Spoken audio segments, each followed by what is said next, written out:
Hi hello, నేను మీ Daikin service Abbas మాట్లాడుతున్నాను. ఈ మధ్యన కాలంలో అమెజాన్లో చాలా ఏసీల్లోకి కాపర్ పైప్స్ రావట్లేదు. మీరు ఎట్లాంటి టెన్షన్ పడాల్సిన అవసరం లేదు, దాన్ని రిటర్న్ చేసుకోవాల్సిన అవసరం కూడా లేదు. మీకు దానివల్ల ప్రాబ్లం అయితే ఉండదు. ఇంకో విషయం ఏంటంటే మీకు అమెజాన్ పేలో అమౌంట్ కూడా పడిపోతాయి. అది ప్రాసెస్ ఎట్లా ఏంటి అన్నది నేను చెప్తాను. మీకు ఆ అమౌంట్ అనేది రిటర్న్ అవుతుంది. ఎప్పుడైతే మేము ఆ కాపర్ పైప్స్కి ఛార్జ్ చేస్తామో, సర్వీస్ ఇంజనీర్స్ వచ్చి ఛార్జ్ చేస్తామో, ఆ కాపర్ పైప్ ఛార్జ్ అంత అమౌంట్ మీరు అమెజాన్ వాళ్ళు మీకు అమెజాన్ పేలో వేస్తారు.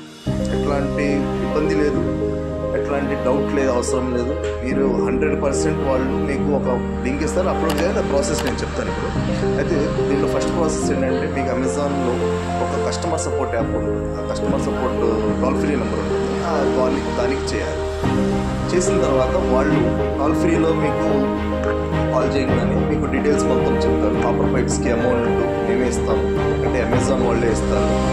అమెజాన్ వాళ్ళే ఎట్లా ఇస్తారు ఏంటన్న ప్రాసెస్ చెప్తారు. ఎప్పుడైతే సర్వీస్ ఇంజనీర్ మీకు విజిట్ అవుతాడో వాళ్ళని ఒక జాబ్ షీట్ ప్రొవైడ్ చేయమని చెప్తారు. వాళ్ళు వేసే కాపర్ పైప్ ఎంత, వాళ్ళు వేసే 4 కోర్ వైర్ ఎంత, ఒక జాబ్ షీట్ ప్రొవైడ్ చేయమని చెప్తారు. అప్పుడు ఆ జాబ్ షీట్ ఏదైతే పైప్స్ ఉన్నాయో ఈ పైప్స్కి అమౌంట్ ఎంత అయిందో మన జాబ్ షీట్లో ఎంట్రీ చేయాలి. ఎంటర్ చేసి దానికి మొత్తం కలిపి ఒక టోటల్ అమౌంట్ ఇవ్వాలి. దాన్ని మీరు ఆ లింక్లో అప్లోడ్ చేయండి. అప్లోడ్ చేసిన తర్వాత వాళ్ళు అప్లోడ్ చేసిన ఒక 1-2 అవర్స్లో మీకు అమెజాన్ పేలో ఒకసారి బ్యాలెన్స్ చెక్ చేసుకుంటే మీకు బ్యాలెన్స్ అయితే దాంట్లో క్రెడిట్ అయిపోయి ఉంటాయి.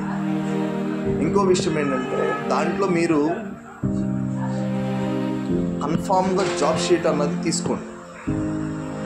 అది అప్లోడ్ చేయకపోతే మీకు ఎటువంటి రూపాయి అమౌంట్ కూడా మీకు రాదు. ఇది కన్ఫామ్గా సర్వీస్ ఇంజనీర్ని అడగండి. సర్వీస్ ఇంజనీర్ ద్వారా మీరు తీసుకోండి. దానిలో సిగ్నేచర్ ఉందో లేదో చూసుకోండి. మీ సిగ్నేచర్ కూడా పెట్టండి. దాన్ని మొత్తం ఫిలప్ చేశారు. మన ఏసీ అంటే ఇప్పుడు ఏదైతే ఏసీ ఉందో మీకు వచ్చింది, దానికి వచ్చిన model number, serial number, address మీద, కాల్ నెంబర్, ఇవన్నీ అది మీద కాదో చెక్ చేసుకొని మీరు సంతకం పెట్టుకొని అప్లోడ్ చేసుకోండి. దాంట్లో క్రెడిట్ అయితే పర్ఫెక్ట్గా మీకు ఎంతైతే అమౌంట్ సర్వీస్ ఇంజనీర్ ఇస్తున్నారో ఆ అమౌంట్ కన్ఫామ్గా మీకు అమెజాన్ పే వాళ్ళు క్రెడిట్ చేస్తారు. ఇన్ఫర్మేషన్ వాల్యుబుల్ అనిపిస్తే షేర్ చేయండి, లైక్ చేయండి, సబ్స్క్రైబ్ చేయండి.